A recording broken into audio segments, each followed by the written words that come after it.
वाली वध। तदंतर वे सब लोग वाली की राजधानी किष्किंधापुरी में गए। वहां पहुंचकर राम एक गहन वन में ठहर गए और सुग्रीव से कहा, तुम वाली को युद्ध के लिए ललकारो और निर्भय होकर युद्ध करो। राम के वचनों से उत्साहित होकर सुग्रीव ने वाली को युद्ध करने के लिए ललकारा। सुग्रीव के इस सिंहनाद को सुनकर वाली को अत्यंत क्रोध आया। क्रोधित वाली आंधी के वेग से बाहर आया और सुग्रीव पर टूट पड़ा।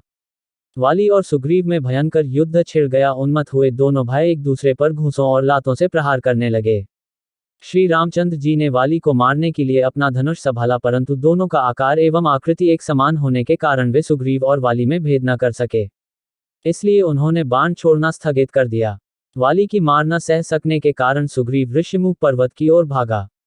राम लक्ष्मण तथा अन्य वानरों के साथ सुग्रीव के पास पहुंचे। राम को सम्मुख पाकर उसने उलाहना देते हुए कहा, मुझे युद्ध के लिए भेजकर आप पिटने का तमाशा देखते रहे, बताइए आपने ऐसा क्यों किया? यदि आपको मेरी सहायता नहीं करनी थी तो मुझसे पहले ही स्पष्ट कह देना चाहिए था कि मैं वाली को नहीं मारूंगा, मैं उसके पास जाता ही नहीं। सुग्रीव के क्रोध शब्द सुनकर रामचंद्र ने बड़ी नम्रता से कहा, सुग्रीव, क्रोध त्यागो और मेरी बात सुनो। तुम दोनों भाई रंग रूप, आकार, गति और आकृतियों में एक समान हो, अतः मैं तुम दोनों में अंतर नहीं कर सका और मैंने बाण नहीं छोड़ा। यदि मेरा बाण वाली को लगने के स्थान पर तुम्हें लग जाता तो मैं जीवन भर किसी को मुख दिखाने लायक नहीं रहता। वानरेश्वर, अपनी पहचान के लिए तुम कोई चिन्ह धारण कर लो जिससे मैं तुम्हें पहचान लूं और फिर से युद्ध के लिए जाओ।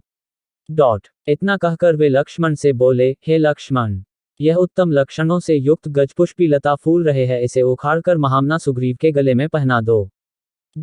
लक्ष्मण ने वैसा ही किया और सुग्रीव फिर से युद्ध करने चला। इस बार सुग्रीव ने दूने उत्साह से सिंहनाद करते हुए घोर गर्जना की, जिसे सुनकर वाली आंधी के वेग से बाहर की ओर दौड़ने को उद्यत हुआ, किंतु उसकी पत्नी तारा ने भयभीत होकर वाली को रोकते हुए कहा, हे वीरश्रेष्ठ, अभी आपका युद्ध के लिए जाना श्रेयस्कर नहीं है। सुग्रीव एक बार मार खाकर भाग जाने के पश्चात फिर युद्ध करने के लिए लौटा है। इससे मेरे मन में शंका उत्पन्न हो रही है। ऐसा प्रतीत होता है कि उसे कोई प्रबल सहायक मिल गया है और वह उसी के बल पर आपको ललकार रहा है। मुझे कुमार अंगद से सूचना मिल चुकी है कि अयोध्या के अजेय राजकुमारों राम और लक्ष्मण के साथ उसकी मैत्री हो गई है। संभव है वे ही उसकी सहायता कर रहे हों। राम के पराक्रम के विषय में तो मैंने भी सुना है, वे शत्रुओं को देखते देखते धराशायी कर देते हैं। यदि वे स्वयं सुग्रीव की सहायता कर रहे हैं तो उनसे लड़कर आपका जीवित रहना कठिन है। इसलिए उचित यही है कि इस अवसर पर आप बैर छोड़कर सुग्रीव से मित्रता कर लीजिए, उसे युवराज पद दे दीजिए। वह आपका छोटा भाई है और इस संसार में भाई के समान हितु कोई दूसरा नहीं होता। उससे इस समय मैत्री करने में ही आपका कल्याण है। तारा के इस प्रकार समझाने वाली ने कहा, वरान ने, मैं सुग्रीव की ललकार को सुनकर कायरों की भांति घर में छिपकर नहीं बैठ सकता और न ललकारने वाले से भयभीत होकर उसके सम्मुख मैत्री का हाथ ही बढ़ा सकता हूँ। श्री रामचंद्र जी के विषय में मैं भी जानता हूँ, वे धर्मात्मा हैं और कर्तव्य को समझने वाले हैं। वे पाप कर्म नहीं कर सकते। तुमने मेरे प्रति अपने स्नेह एवं भक्ति का प्रदर्शन कर दिया, अब मुझे मत रोको।